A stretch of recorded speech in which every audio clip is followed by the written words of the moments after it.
Oke, baiklah, selamat pagi dan salam sejahtera buat kita semua. Welcome to YouTube channel Ruang Berbagi 7. Pada kesempatan hari ini kita akan membahas bagaimana cara untuk menormalkan data pada uji normalitas pada analisis asumsi klasik. Teman-teman sekalian, kadangkala dalam sebuah data penelitian kita menemukan data yang tidak normal, alias sering disebut dengan data yang tidak berdistribusi normal atau di bawah 0,05 jika kita menggunakan tingkat signifikansi 0,05. Untuk itu, pada kesempatan ini saya akan jelaskan secara singkat dan eksplisit bagaimana cara menormalkan data pada uji normalitas dengan cara mentransformasi data tersebut ke dalam SQRT. Mari kita coba dulu. Ini adalah data penelitian dengan N115 data dan ada 4 variabel, 3 variabel independen dan 1 variabel dependen. Kita coba dulu apakah data ini normal atau tidak. Data ini sebenarnya sudah merupakan data yang tidak normal, namun kita buktikan. Kita mulai dari uji normalitas, dimulai dari regression, kita klik linear, kita masukkan variabel-variabel dependennya, yaitu nilai perusahaan. Kemudian kita masukkan variabel independennya, yaitu struktur, modal, ukuran perusahaan dan pertumbuhan perusahaan ke dalam independen. Kemudian kita klik save, kita klik under unstandarized, kemudian kita continue. Teman-teman, setelah kita continue, abaikan yang lain, klik OK. Kemudian akan muncul kotak dialog seperti ini, namun abaikan aja. Kita masuk kepada uji normalitasnya, yaitu dengan uji normalitas kolmograf Smirnov. Kita masuk analyze, kita klik non parametric test, kita masuk one sample. Maaf teman-teman sekalian, bukan one sample tapi legalisi dialog. Oke teman-teman sekalian,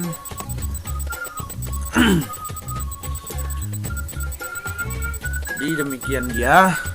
Kita tutup ini. Sebenarnya kita harus masuk dari analyze, kita masuk ke non parametric, kita masuk ke legalisi dialog, kita masuk ke one sample kolmograf Smirnov, masukkan unstandarized ini ke dalam kotak dialog, abaikan yang lain, baru klik OK. Maka akan muncul tampilan output seperti ini, yaitu signifikansi totalnya itu ada 0,03. Artinya data ini merupakan data tidak normal atau di bawah 0,05 dengan distribusi tidak normal. Untuk menormalkan data tersebut, maka cara kita buat yaitu kita transformasi data dengan SQRT. Kita klik mulai dari transform, teman-teman. Jadi kita mulai dari transform, compute variable, kita masukkan di sini transform.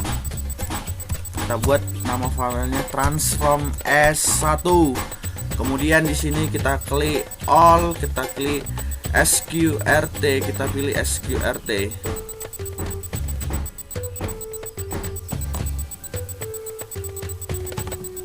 Oke. Di sini udah dapat. Kita naikkan ke atas SQRT, kita masukkan variabel S1 ke dalam. Baru abaikan yang lain, kita klik OK. Oke, kemudian kita transformasi lagi variabel S2. Variabel kita ganti ini menjadi S2. Kemudian masukkan ukuran perusahaan, kita ganti ini menjadi S2, teman-teman sekalian.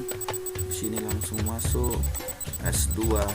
Oke, klik OK. Kemudian kita masukkan juga transformasi S3, transform compute variable, ganti ini menjadi S3. Kemudian kita masukkan pertumbuhan perusahaan, ini kita keluarkan teman-teman sekalian. Kemudian ini kita klik, kita masukkan, kita klik OK. Kemudian yang terakhir kita transform teman-teman, yaitu Y, compute variable ini menjadi Y. Kemudian masuk ini kita keluarkan teman-teman, baru kita masukkan variabel Y ke dalam. Oke. Maka teman-teman kita lihat data view-nya sudah bertambah transform S1, S2, S3, dan Y. Kemudian inilah teman-teman yang akan kita gunakan untuk uji normalitas karena sudah ditransformasi data. Maka untuk itu teman-teman sekalian, mari kita lihat apakah data ini sudah normal atau tidak. Kita mulai dari analyze, kita masuk descriptive, kemudian kita masuk teman-teman regression, kita masuk ke linear. Kita keluarkan dulu ini semua, kita reset. Ini data yang kita transform, inilah yang harus kita uji. Kita masukkan ke independent, baru transform Y, kita masukkan ke dependent, klik save, kita klik unstandard result, kita continue, kemudian kita abaikan yang lain. Oke, ini abaikan aja teman-teman karena kita mau mencari nilai residualnya. Kemudian analyze, kita masukkan non parametric test, masuk legalisi dialog, masuk ke one sample KS. Ini udah murah ya. Kemudian inilah yang kita masukkan unstandard reset, ini kita masukkan, ini kita reset dulu, kita masukkan unstandard reset yang sudah kita transformasi data tadi. Oke, abaikan yang lain, maka klik oke teman-teman. Kita lihat apakah data ini sudah berdistribusi normal atau enggak. Oke teman-teman, di sini kita sudah melihat bagaimana datanya sudah sebesar 0,267. Artinya bahwa data ini sudah berdistribusi normal di atas 0,05 karena sudah kita lakukan transformasi data. Jadi teman-teman, data ini sudah normal. Jadi demikian untuk mentransformasi data dengan cara SQRT, transformasi data SQRT pada program SPSS. Semoga video ini bermanfaat dan selamat mengerjakan data-data penelitian Anda selanjutnya. Terima kasih.